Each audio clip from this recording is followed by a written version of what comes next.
Hello everyone, আসসালামু আলাইকুম। আমি রেহানা পারভিন। আমার চ্যানেল রকমারি পাকের ঘর থেকে আমন্ত্রণ রইল সবাইকে। আজকে আমি রুই মাছের দু পেঁয়াজু করবো, সেই রেসিপি নিয়ে চলে আসছি। তাহলে চলুন রেসিপিটি শুরু করা যাক। এখানে আমি 3 পিস মাছ নিয়েছি। আপনারা চাইলে আরও বেশিও নিতে পারেন, আপনাদের ইচ্ছা। তারপর ধুয়ে লবণ হলুদ মরিচ দিয়ে যে মেখে নিচ্ছি। ভালো করে মেখে নিতে হবে যাতে লবণ হলুদ মশলার যেন ভিতরে ঢুকে যায়। এদিকে আমি প্যানে তেল দিয়ে দিলাম। তেলটা গরম হওয়ার পর মাছগুলি একটু হালকা করে ভেজে নেব। বেশি ভাজতে যাবেন না, তাহলে কিন্তু মাছটা শক্ত হয়ে যাবে, ভিতরে রসালো ভাব থাকবে না, জুসি ভাব থাকবে না। সেজন্য হালকা ভেজে নেবেন। আর আমি ওদিকে টমেটো, ধনেপাতা কুচি, কাঁচামরিচ ফালি, পেঁয়াজ কুচি করে নিয়েছি। মাছগুলি এই যে দেখেন আমি এরকম ভেজে নিয়েছি। আর হালকা মশলা এটা করব, এটা এমনি টমেটো দেওয়ায় কালার এমনি সুন্দর এসে যাবে।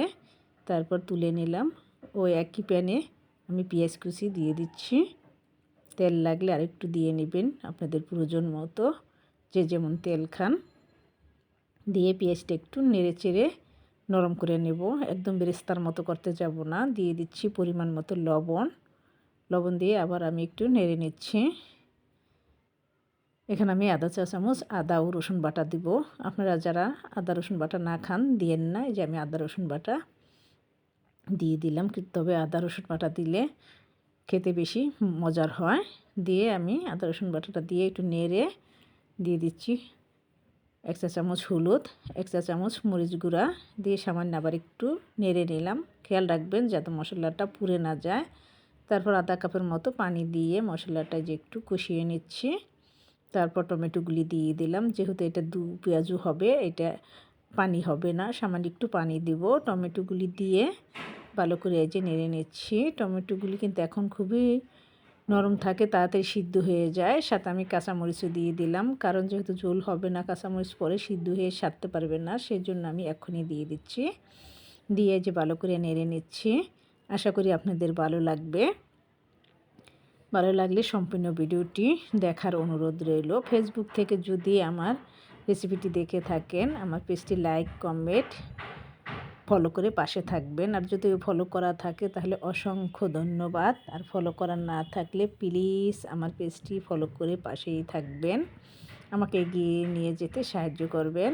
ইউটিউব থেকে দেখে থাকলে যদি আমার ভিডিওটি একটু হলেও আপনাদের ভালো লাগে বা উপকারে আসে, তাহলে আমার চ্যানেলটি সাবস্ক্রাইব করে আমার পাশেই থাকবেন, আমাকে উৎসাহিত করবেন যাতে আপনাদের সাহায্যে আমি এগিয়ে যেতে পারি, আশা করব। তারপর আমি এই দেখেন টমেটোগুলি কিন্তু নরম হয়ে গিয়েছে। তারপর আমি মাছগুলি উপরে দিয়ে দিচ্ছি। আপনারা যদি একদমই কোনো পানি না দিতে চান, তাহলে এই মশলার সাথে মাছগুলি একটু এই পিঠ ও পিঠ করে মশলাটা শুধু মাছের সাথে লাগিয়ে নেবেন। এই যে দেখেন মাশাআল্লাহ কালারটা কত সুন্দর আসছে। এটা কিন্তু আমরা পোলাওয়ের সাথেও খেতে পারি।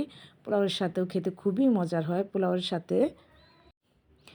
সাথে শুধু যে ইলিশ মাছ আর চিংড়ি মাছই খাওয়া যায় এরকম কোনো কথা না, সব মাছই কিন্তু খাওয়া যায়। এই দু পেঁয়াজুটা দিয়েও কিন্তু পোলাও ওর সাথে আপনি দিতে পারেন, খুবই কিন্তু টেস্ট হয়। আর দেখেন মাশাআল্লাহ কালারটা কত সুন্দর আসছে। তারপর আমি সামান্য একটু পানি দিয়ে দিচ্ছি।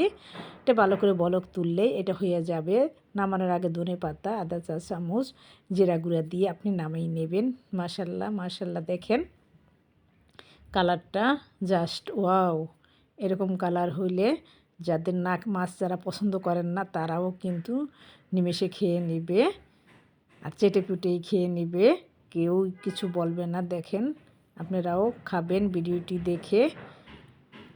আশা করি আপনাদের ভালো লাগবে। আর সম্পূর্ণ ভিডিওটি দেখবেন না টেনে, যে যেখান থেকে ভিডিওটি দেখছেন ভালো লাগবে সবার। এই যে তারপর বলক আসার পর আমি জিরা গুঁড়া দিয়ে দিচ্ছি।